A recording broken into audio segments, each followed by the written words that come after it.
A Euro 5, que entrou agora o mês passado, a norma já está em vigor na Europa, ela está também novamente mudando. Talvez a gente tenha nos próximos anos aí uma mudança de sensor de novo. E pode ser até que a gente venha a ter na nossa linha a wideband. A wideband mais comuns são 5 ou 6 fios. Wideband, ou banda larga, é um sensor normal, planar, que tem uma célula a mais. Essa célula a mais é uma bomba de oxigênio. Imaginem comigo, se eu consigo aquecer um sensor, passar oxigênio por esse sensor e ele me gerar milivolts, se eu fizer uma inversão, eu aquecer esse sensor, injetar milivolts, ele me gera oxigênio? Pense. Exatamente o que foi feito. A célula ou a bomba de oxigênio é praticamente um sensor de oxigênio com uma inversão, gerando oxigênio de referência interna. Então eu não preciso mais do ar da atmosfera como referência. Eu vou ter essa bomba gerando uma quantidade de oxigênio sempre igual.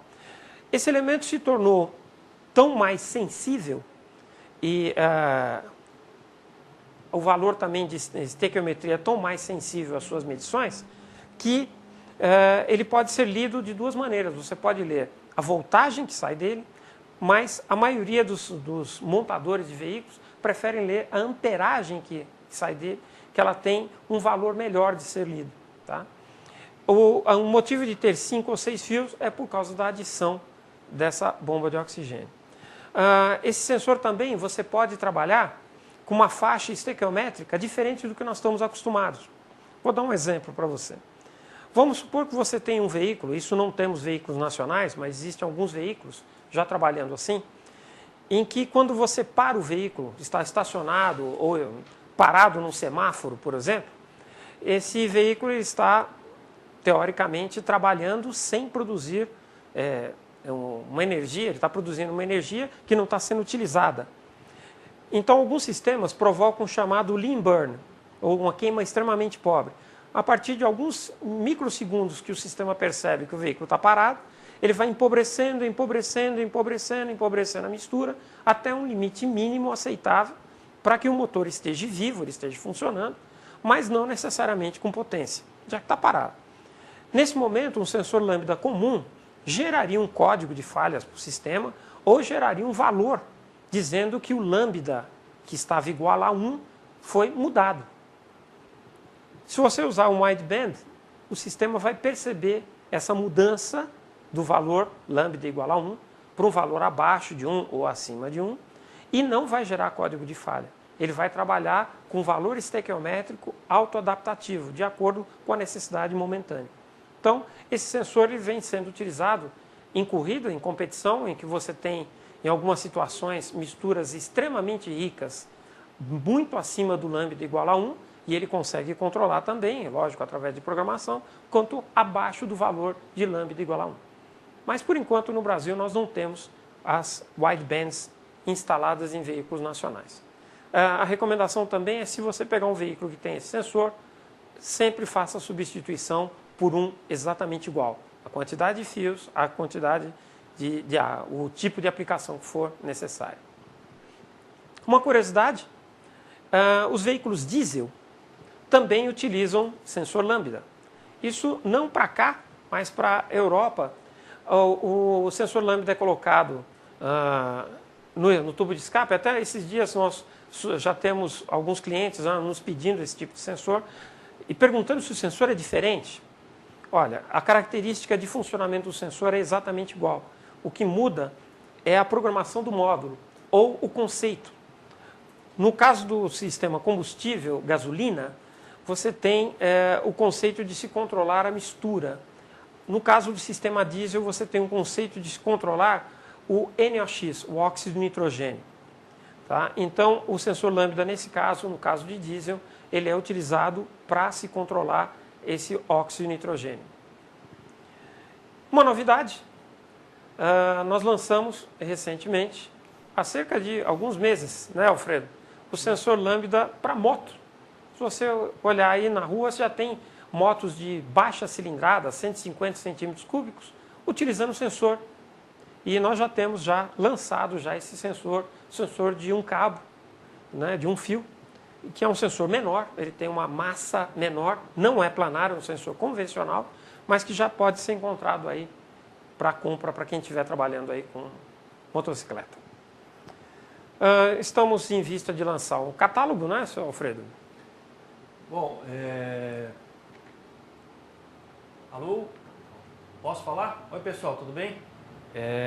Sim, nós vamos estar lançando um catálogo aí novo de sensor lambda. Vai ter quase 1000 itens, né? E com 14 mil referências cruzadas para vocês encontrarem a peça certa. Então, questão lambda, complicadíssimo na questão aplicação. Então, depende de catálogo, depende de cartaz, folheto, que colocou lambda errado, ou planar convencional, banda larga, quer dizer, começou a misturar tudo, titânio. Então, gente, cuidado com a aplicação.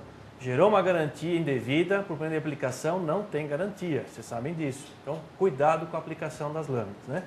Eu tenho uma perguntinha aqui, só para aproveitar o gancho, já que vocês me chamaram, eu vou colocar uma pergunta, tá bom? A posição dos fios da sonda planar é padrão em outras marcas, como sextavada e medida da rosca do sensor? Nosso amigo lá do Carbo Prata, de Divinópolis, Minas Gerais, está perguntando. Então, geralmente, tudo isso que nós falamos para identificar uma planar de uma convencional não é 100%. A maioria das lâmbidas dos fabricantes, tanto MT e outros fabricantes, utilizam realmente os fios brancos paralelos, né, para identificar quando é planar. Mas isso também não é regra 100%, então toma cuidado. A maioria usa exatamente isso, o fio branco do lado do outro planar, tá bom? Então não é 100% a decisão. Por isso que nós colocamos várias situações para vocês definirem o código. Falando de outras marcas, o código também ajuda. Se você pegar o código, por exemplo, 006 dentro do mesmo número, esse 6 a tendência é ser planar. Se você pegar outro fabricante, 659, essa é outra tendência também de ser planar. Então, isso está no folheto. Se vocês pegarem o folheto aí no ponto, ou peça para nós, a gente manda por e-mail essas codificações que vão ajudar vocês, tá bom? Então tá respondido aí a pergunta do Carbo Prata sobre a posição dos fios. Bom. Rogério, aqui tem uma para você. Para mim? Que bom. Lá do Shop Diesel, Campo Grande. Os carros GNV, o fio da sonda é ligado ao emulador. Isso altera o sinal ou não? Carro GNV, meu Deus do céu. Rogério, é contigo. O que acontece? Quando você tem um emulador, o emulador ele é um simulador. Tá?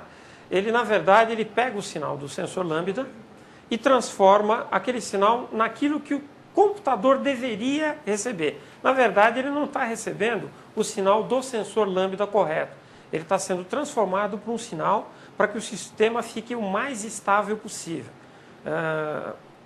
Uma coisa que tem que ser dito, e não sei se isso felizmente ou infelizmente, nos sistemas a gás, se tem muito problema com controle, sim, principalmente porque eles não são dedicados.